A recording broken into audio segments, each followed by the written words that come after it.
Hello. আজ তাহলে আবার সেই সরল সুদ কষার নেক্সট যে অঙ্কগুলো বাকি আছে সেই অঙ্কগুলো আজকে করব। ঠিক আছে, তো আগের দিন 6 পর্যন্ত করেছিলাম, আজকে করব 7 থেকে। 7-এ যে কোশ্চেনটা দেওয়া আছে সরল সুদ কোশ্চেন, বার্ষিক 6% সরল সুদের হারে কোনো টাকার কত বছরে দ্বিগুণ হবে হিসাব করে লিখতে বলেছে। কত বছরে টাইম জিজ্ঞাসা করেছে। তাহলে এখানে 7 থেকে অঙ্কটা প্রথমে ধরি মূলধন x টাকা। তাহলে মূলধনটাকে আমরা x টাকা ধরে নিলাম। বার্ষিক সুদের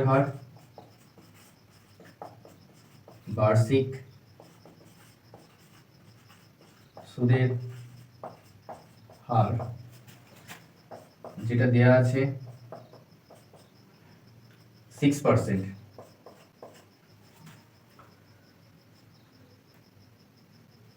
এবার বলেছে সুদে আসলে দ্বিগুণ হবে বলেছে। তাহলে x টাকাটা কি হয়ে যাবে? 2x টাকা। এখানে যেহেতু দ্বিগুণ হবে বলেছে, তাহলে আমাদের সুদ কত বেরোবে? সুদ সমান আমরা জানি কি, সুদে আসলে, যেটাকে আমরা অ্যামাউন্ট বা সবিতিমূল বলি, মাইনাস আসল, যেটাকে আমরা মূলধন বলেছি। ঠিক আছে, তাহলে এখানে সুদে আসলে 2x মাইনাস x সমান x টাকা। ঠিক আছে, জিজ্ঞাসা করেছে সময়, তাহলে সময় টি আমাদের জিজ্ঞাসা। তো অতএব আমরা জানি I সমান PRT বাই 100। তাহলে এখানে টাইম বার করতে বলেছে, টাইমটাকে এদিকে রাখলাম, 100টা I এর সঙ্গে গুণ আকারে আসবে, P আর Rটা ভাগ আকারে যাবে। এখানে I এর জায়গায় কত বসাবো, অর্থাৎ ইন্টারেস্টের জায়গায় x, এখানে যেমন 100, নিচেতে কি এর জায়গায় x, আর এর জায়গায় 6, x কেটে গেল, 2 দিয়ে কাটলে 3, 2 দিয়ে কাটলে 50, তাহলে 50/3 বছর। বা এটাকে ভাগ করে নিতে পারি আমরা, তাহলে 3 1 3,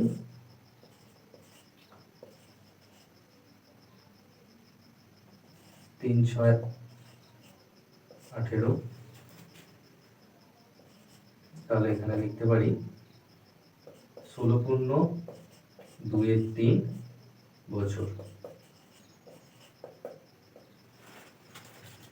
তাহলে কত বছরে দ্বিগুণ হবে? অতএব 16×2=3 বছরে দ্বিগুণ হবে।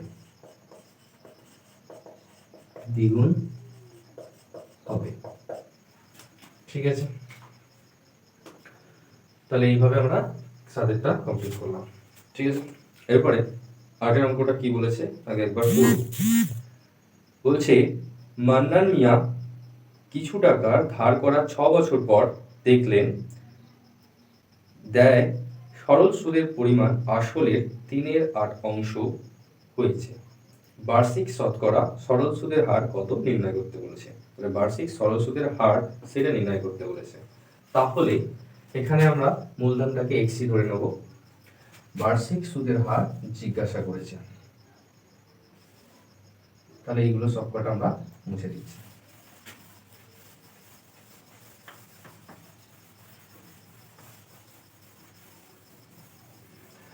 তাহলে আমরা কিছু টাকা ধার করেছে সেটা আমরা ধরে নিচ্ছি x টাকা, এটা 8-এরটা, কিছু টাকা আমরা x টাকা ধরে নিয়েছি। আর এখানে আমাদের যেহেতু সময় বলে দিয়েছে, সময় টি, এটা সমান 6 বছর। ঠিক আছে। আর একটা বলেছে যে সরল সুদের পরিমাণ আসলের 3/8 অংশ। মানে সরল সুদ অর্থাৎ সুদ আই সমান আসল, আসল আমাদের কি x টাকা, তার 3/8 অংশ। ঠিক আছে, তাহলে এত অংশ, এত টাকা তাহলে সুদ হয়ে গেল। তাহলে এবার আমরা লিখি, আমরা জানি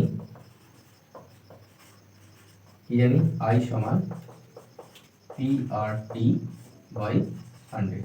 আমাদের বার করতে কি হবে, আমাদের বার করতে হবে বার্ষিক সুদের হার। তাহলে 8টাকে এদিকে রাখছি, তাহলে আই এর সঙ্গে 100টা গুণ আকারে যাবে আর পি আর টিটা ভাগ করে আসবে। ঠিক আছে, তাহলে আই এর ভ্যালুটা আমরা এখানে বসিয়ে দিচ্ছি কত না 3x/8, যেমন 100 থাকলো রেখে দিলাম। পি এর ভ্যালু কত x, পি এর ভ্যালু কত এখানে 6 বছর। ঠিক আছে, কাটাকুটি করছি, x x কেটে গেল, 3 দুগুণে 6, 2 দিয়ে কাটলে এটা 50, 2 দিয়ে কাটলে এটা 4, এটা 2 দিয়ে কাটলে 25। তাহলে আমাদের অ্যান্সার হলো 25/4%। তো এটাকে আমরা পূর্ণ সংখ্যায় নিয়ে গেলে কি করব, 4 দিয়ে 25কে ভাগ করব, তাহলে 4 6 24, নিচে তাহলে 6 পূর্ণ 1/4%। তাহলে এখানে আমরা অ্যান্সারটা কি লিখবো না, বলেছে বার্ষিক শতকরা সরল সুদের হার কত ছিল। তাহলে অতএব বার্ষিক সরল সুদের হার ছিল 6.114%। ঠিক আছে, তাহলে 8এর অঙ্কটা এইভাবে আমাদের কমপ্লিট করতে হবে। তারপরে 9 অঙ্কটা কি বলছে একটু পড়া যাক। বলছে একটি কৃষি সমবায় সমিতি তার সদস্যদের বার্ষিক 4% সরল সুদের হারে কৃষি ঋণ দেয়। ঠিক আছে, কিন্তু ব্যাংক থেকে টাকা ধার করলে বার্ষিক 7.4% হারে সরল সুদ দেয়। তার মানে বোঝা যাচ্ছে এখানে ব্যাংকের সুদটা বেশি দেয় সমবায় সমিতির থেকে। একজন কৃষক যদি ব্যাংক থেকে টাকা ধার না করে সমবায় সমিতি থেকে সদস্য হয়ে সমিতি থেকে 5,000 টাকা কৃষি ঋণ নেন, তবে তার বছরে সুদ বাবদ কত টাকা বেঁচে যাবে। তার মানে ব্যাংক কি করছে, বেশি টাকা ইন্টারেস্ট নিচ্ছে, আর ওইদিকে কৃষি সমবায় সমিতি কম নিচ্ছে, কারণ ওখানে 4% ইন্টারেস্ট মানে 100 টাকায় 4 টাকা নিচ্ছে, আর এখানে হচ্ছে 7.4 মানে 100 টাকায় 7 টাকা 40 পয়সা নিচ্ছে। অবশ্যই ব্যাংকে বেশি নিচ্ছে, তো সেইটাই কতটা বেশি নিচ্ছে সেটা আমাদের ক্যালকুলেট করতে বলেছে। তাহলে আমরা করে নিই, তাহলে এখানে এটা মুছি,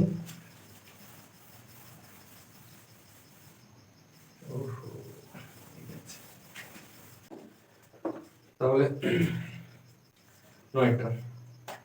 তো প্রথমে 9টা, তো প্রথমে আমরা সমবায় সমিতির ক্ষেত্রে বার করে নিই। তাহলে কৃষি সমবায় সমিতি, কৃষি সমবায় সমিতি এর ক্ষেত্রে, তো কৃষি সমবায় সমিতির ক্ষেত্রে এক্ষেত্রে আমাদের আসল বা মূলধন, আসল বা মূলধন কত দেওয়া আছে, এটা 5,000 টাকা। ঠিক আছে, আর বার্ষিক সুদের হার এটা দেয়া আছে কত, বার্ষিক সুদের হার দেয়া আছে 4%, আর সময় দেয়া আছে দিয়ে গেল 1 বছর, 1 ইয়ার, 1 বছর। অতএব এক্ষেত্রে আমরা জানি বলে লিখে দিই ফার্স্ট, আমরা জানি I সমান PRT বাই 100। তাহলে P এর জায়গায় 5000, আর এর জায়গায় 4%, T এর জায়গায় 1, আর নিচে 100, 0 0 0 0 কেটে গেল, 4 5 20, 200 টাকা। এবার ব্যাংকের ক্ষেত্রে ব্যাংকের ক্ষেত্রে ব্যাংকের ক্ষেত্রে ব্যাংকের ক্ষেত্রে ব্যাংকের ক্ষেত্রে আমাদের কি দিয়েছে? আসল ব্যাংকের ক্ষেত্রে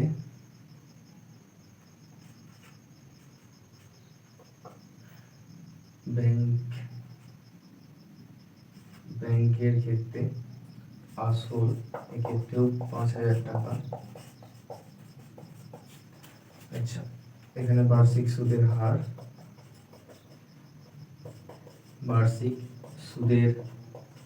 হার দেয়া আছে 7.4%।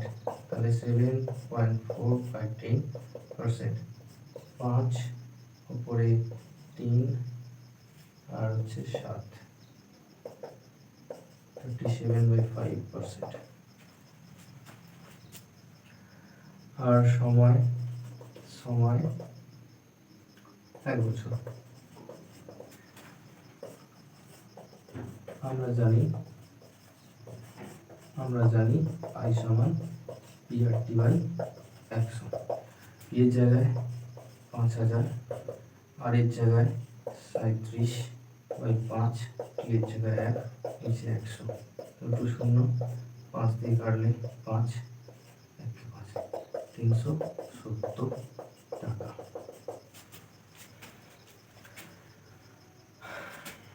তাহলে অতএব এখানে লিখে দিই, অতএব কি লিখবো? আমার দিয়েছে, আচ্ছা, বছরে সুদ বাবদ কত টাকা বাঁচবে? বছরে সুদ বাবদ বাঁচবে 370 বিয়োগ 200 হচ্ছে 170 টাকা বাঁচবে। ঠিক আছে, তাহলে এইভাবে আমরা 9 অঙ্কটা করলাম।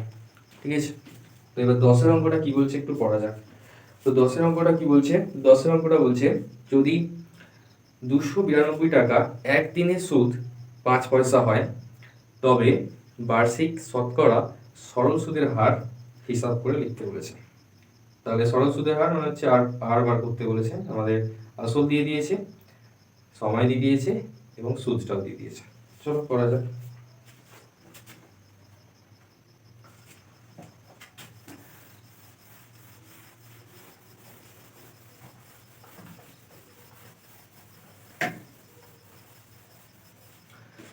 তাহলে 10 অঙ্কটা কি কি দিয়ে দিয়েছে? 10-এরটা দিয়েছে আসল ডাইরেক্ট আমি পি ধরেই করে দিচ্ছি। আসল অর্থাৎ পি যেটা দিয়ে দিয়েছে কত? 292 টাকা। ঠিক আছে, তারপরে সময় দিয়েছে, সময় টি দিয়ে দিয়েছে একদিন মানে আমরা কি বলেছিলাম? 1/365 বছর। ঠিক আছে, এরপরে যেটা দিয়েছে সেটা হচ্ছে সুদ দিয়ে দিয়েছে। তাহলে সুদ আই, এটা সমান আমরা কি জানি? কত দিয়েছে? 5 পয়সা। 5 পয়সা এটাকে আমরা টাকাতে কনভার্ট করে নেব। 100 দিয়ে ভাগ করলে সেটা কিসে কনভার্ট হয়ে যাবে? টাকা। ঠিক আছে, তো বার্ষিক সুদের হার জিজ্ঞাসা করেছে, মানে আর জিজ্ঞাসা করেছে। তাহলে ধরি বার্ষিক সুদের হার, বার্ষিক সুদের হার আর পার্সেন্ট, এটা জিজ্ঞাসা। তো এখানে আমরা জানি আমরা জানি আই সমান PRT বাই 100। তো আর সমান I into 100 by P into T. I এর ভ্যালু এখানে কত 5/100, পি এর ভ্যালু কত 292, টি এর ভ্যালু কত 1/365, তার মানে উপরে এখানে 100টাকে লিখে দিই, 100 ইন্টু 365, এটা কাটাকুটি করতে হবে। 100 খতম। এবার এই ক্যালকুলেশনগুলো করতে গেলে এইভাবে দরকার পড়ে ভেঙে নেবে। 292কে এখানে ভেঙে নেবে, 2 দিয়ে 2 1 2, 4 দুগুণে 8, তারপর যে 6 দুগুণে 12, তারপরে 2 দিয়ে 73, ঠিক আছে। তার মানে 4 ইন্টু 4 ইন্টু 73, তাহলে 365কে এইভাবে ভেঙে নেবে। 5 দিয়ে 5 7 35, 5 থেকে 15, ঠিক আছে। তাহলে দুটোকে আমরা কত দিয়ে কাটতে পারবো 73 দিয়ে। 73 দিয়ে কাটলে 4, এটাকে 73 দিয়ে কাটলে 5, ঠিক আছে। তাহলে অ্যান্সার হলো 25/4, তার মানে কত 4 6 24, তাহলে হচ্ছে 6.14%। তাহলে বার্ষিক শতকরা সরল সুদের হার, তাহলে এখানে বার্ষিক শতকরা সরল সুদের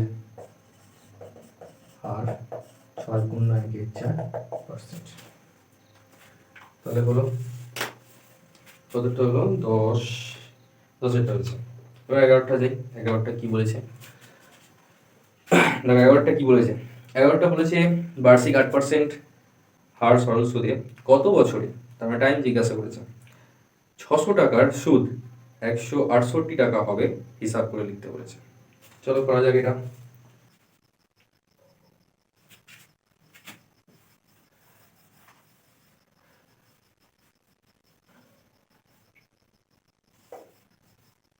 এগারো অঙ্কটা কি দিয়েছে পড়া যাক তাহলে। 11 অঙ্কটা বলেছে বার্ষিক 8% আর সরল সুদে কত বছরে 600 টাকার সুদ 168 টাকা হবে হিসাব করে লিখতে বলেছে। তাহলে এখানে সময়টা বার করতে বলেছে। তাহলে আমাদের এখানে কি কি বলেছে? আসল বলেছে 600 টাকা, আচ্ছা, তারপরে সময় বার করতে বলেছে, বার্ষিক সুদের হার 8% দিয়েছে, আর সুদ বলে দিয়েছে 168 টাকা, ঠিক আছে। তাহলে এখানে আমরা আই এর জায়গায় কত বসাবো? আই এর জায়গায় বসাবো 168 ইন্টু 100 বাই পি এর জায়গায় কত বসাবো 600, আর এর জায়গায় কত বসাবো 8। তাহলে 0 0 0 0 খতম, 8 দিয়ে কাটছি, 8 দুগুণে 16, 8 একে 8, 6 3 দিয়ে কাটলাম, 3 দুগুণে 6, 3 7 21, তাহলে 7/2 বছর। এটাকে এইভাবে লিখতে পারি, 7কে 2 দিয়ে, 3 দুগুণে 6 মাইনাস 1, তাহলে 3 পূর্ণ 1 2 বছর। বা এটাকে এইভাবে লিখতে পারি 3 বছর 6 মাস, ঠিক আছে। তো এইভাবে 11টা করবে। 11টা হলো। এবার 12টা কি বলেছে পড়া যাক। যদি বার্ষিক 10% হার সরল সুদে 800 টাকা ব্যাংকে জমা দিয়ে সুদে আসলে 1200 টাকা ফেরত পাই, তবে এই টাকা কত সময়ের জন্য ব্যাংকে জমা রাখা হয়েছিল হিসাব করে দেখি। তাহলে আসল দিয়ে দিয়েছে, সুদে আসলে দিয়ে দিয়েছে, তাহলে ওখান থেকে সময়টা বার করতে বলেছে। তাহলে সুদে আসলের থেকে আমরা যদি সুদটাকে বাদ দিই, এই সুদটাকে না, এই আসলটাকে বাদ দিই, তাহলে আমরা পেয়ে যাব। ঠিক আছে, দেখা যাক, করা যাক।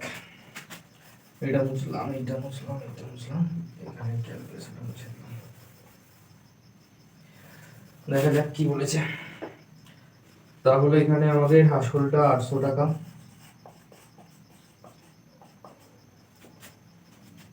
তারপরে 10% বার্ষিক সুদের হার 10%, সুদে আসলে সুদে আসলে এটা দিয়ে দিয়েছে 1200 টাকা। তাহলে সুদ বার করে দিচ্ছি, 1200 বিয়োগ 800 সমান, তাহলে কত পাবো? 400 টাকা। ঠিক আছে, তাহলে সময় এখানে জিজ্ঞাসা। তাহলে এখানে আই এর জায়গায় কি বসাবো?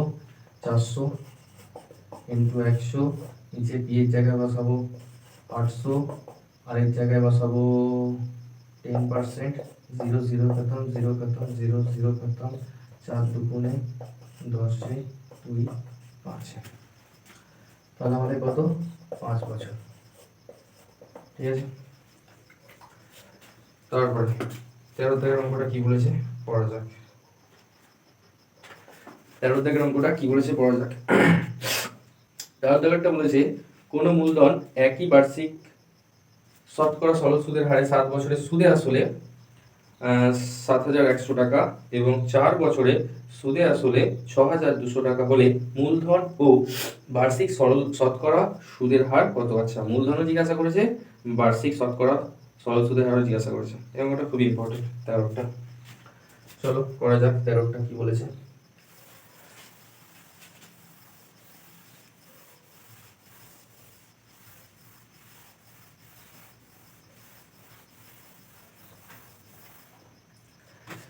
ঠিক আছে, 13টা করা যাক। খুব ইম্পর্টেন্ট অঙ্ক এটা, ভালো করে সবাই করবে। দেখো বলেছে 7 বছরের সুদে আসলে 7,100 টাকা। তাহলে 7 বছরে সুদ প্লাস আসল কত টাকা? 7,100 টাকা। ঠিক আছে, 4 বছরে আর বলেছে 4 বছরে সুদ প্লাস আসল 6,200 টাকা। ঠিক আছে, তাহলে দুটো ক্ষেত্রেই তো আসল একই হবে, তাহলে আসলকে আমরা কেটে দিলাম। তাহলে এখানে এটাকে বিয়োগ করলেই তবে আমরা কাটতে পারবো। তাহলে এখানে যদি বিয়োগ করি, 4 থেকে 7 বিয়োগ করলে 3, তাহলে 3 বছরে আমরা সুদ কত পাবো? 3 বছরে সুদ পাবো 0,009, কত? 900 টাকা। তাহলে 1 বছরে সুদ 900 বাই 3, 3 দিয়ে কি হয়? 300 টাকা, 300 টাকা। তাহলে 4 বছরে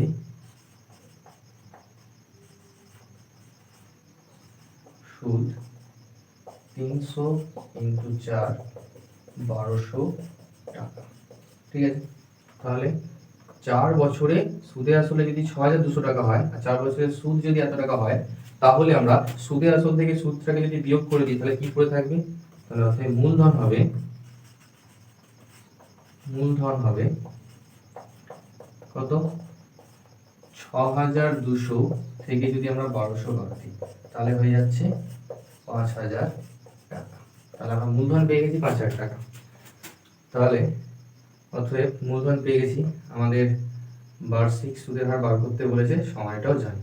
ঠিক আছে, তাহলে আবার আমরা জানি